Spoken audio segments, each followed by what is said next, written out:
Hola a todos y todas, reciban un cordial saludo. Hoy comenzamos nuestro recorrido por la evolución de la política en el marco de la educación inclusiva y me corresponde a mí abrir esta línea de tiempo con un análisis de la década de 1950. Fue un momento histórico marcado por la exclusión y la visión limitada de la discapacidad. En los años 50 predominaba un enfoque asistencialista y segregador, es nuestra primera ancla. Las personas con discapacidad eran vistas como sujetos de caridad, mas no como titulares de derechos. La educación para ese entonces en esta población no ocurría en las escuelas comunes, sino en instituciones especiales, separadas completamente del sistema educativo regular. Estas instituciones funcionaban casi como islas dentro del sistema educativo. Se mantenía una lógica equivocada de que las personas con discapacidad no podían aprender junto con los demás. Por tanto, este modelo no promovía la inclusión ni la equidad, sino la marginación. Sin embargo, hacia los finales de esta década se empieza a vislumbrar un cambio. Es por allá en 1959 cuando la UNESCO emite una declaración importante sobre el derecho de todos a la educación, estableciendo que la enseñanza debe estar libre de cualquier forma de discriminación. Aunque la declaración no transformó inmediatamente las prácticas en ese entonces, fue una primera ancla internacional que empezó a cuestionar el modelo segregador y hablar de igualdad de oportunidades, por lo menos en el ámbito de educación. Fue el inicio de una nueva visión, la educación como un derecho universal, mas no como un privilegio selectivo. Así, la década de los 50 nos muestra un sistema excluyente, pero también el surgimiento de ideas que más adelante darían paso a políticas inclusivas reales. De una educación para pocos, empezamos a soñar con una educación para todos. Ahora trataremos un tema muy importante, el cual es la Ley 14 de Educación Especial. Este fue importante porque fue una de las primeras normativas que reconoció de manera oficial el derecho a la educación con personas con discapacidad. En ese entonces, el concepto que se usaba era precisamente ese, el de educación especial. Se entendía que las personas con discapacidad tenían necesidades distintas al del resto de los estudiantes y por eso fue que se crearon programas separados para ellos. Esta ley como tal definía la educación especial como un servicio dirigido a personas con deficiencias físicas, sensoriales, mentales o incluso emocionales y estableció que debían recibir una formación que desarrollara al máximo sus potencialidades. Aunque fue un gran paso, refleja un modelo más asistencialista y segregador porque colocaba a los estudiantes especiales fuera del aula regular como si ellos fueran incapaces de adaptarse al sistema general.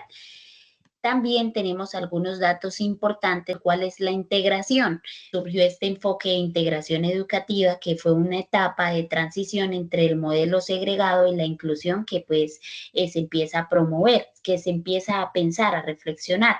En la integración se proponía que los estudiantes con discapacidad fueran incorporados a la escuela regular. Sin embargo, pues muchas veces esto se hizo sin transformar los contextos, sin transformar los escenarios escolares ni tampoco, digamos, las prácticas pedagógicas, porque el problema era que se esperaba que fuera el estudiante quien se adaptara a la escuela y no que la escuela se adaptara a sus necesidades, por ello generaba barreras y exclusiones más sutiles para ese momento dentro del aula. Nombre es Ana Gladys Correa. Aparece un movimiento llamado Educación para Todos y se da en 1980.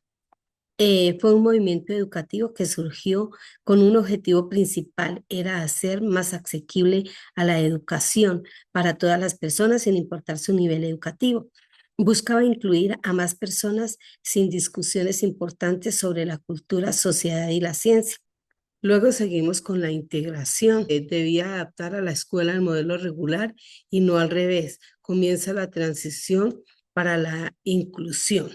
Luego pasamos a 14, está contemplada por los derechos especiales que están por encima de los demás. Los artículos siempre están favoreciendo a los niños. En el 47 hace referencia a la discapacidad.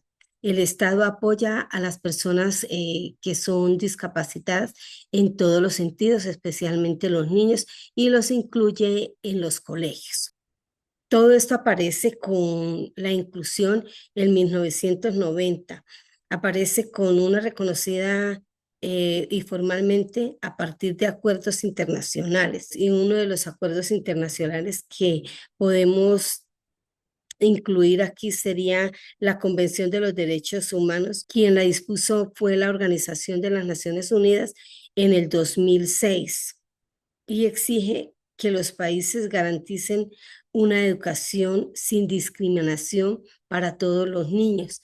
Es decir, que todos vayan al colegio sin distingo de raza. Bueno, mi nombre es Joalice Puentes. Yo les vengo a hablar sobre la evolución política en el marco de la educación inclusiva desde el año 2000 hasta el año 2020. En el año 2000 se realizó el Foro Mundial sobre la Educación.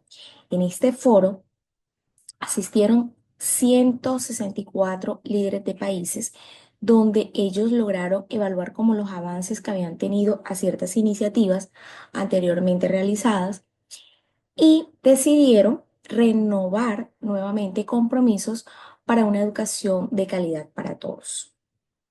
Luego, en el año 2010, aparece la inclusión como pilar de la educación de calidad.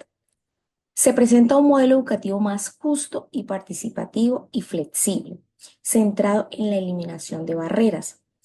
Para este año 2010, este fue como el objetivo, tratar de eliminar todas las barreras que existían en el sistema educativo y hacerlo un poco más flexible para los niños que necesitaban ser incluidos en el sistema educativo por algún tipo de discapacidad. En el año 2010 también se realizó la implementación de la Convención sobre los Derechos de las Personas con Discapacidad. Esta fue una convención que se realizó donde muchos países empezaron a aplicar todo lo que se habló en esa convención. Empezaron a aplicarlo en sus sistemas educativos. Derecho para todas las personas con discapacidad en todos los niveles sin discriminación. Un objetivo muy importante que se empezó a aplicar en nuestros sistemas educativos a partir de esta convención. En el año 2020 apareció un proyecto de ley donde el objetivo principal de este proyecto era fomentar el desarrollo integral y la participación educativa de niños y adolescentes con dificultades de aprendizaje. No solo nos centramos en que el niño aprenda un área específica, sino que su desarrollo, su aprendizaje sea integral. Tenemos como un dato muy importante que en el año 2020 se realizó los principios de esencia de la educación de calidad y un derecho humano fundamental. La inclusión ya en este año 2020 es considerada como un criterio indispensable para garantizar el derecho a la educación, pero también se convirtió en un desafío urgente debido a la pandemia.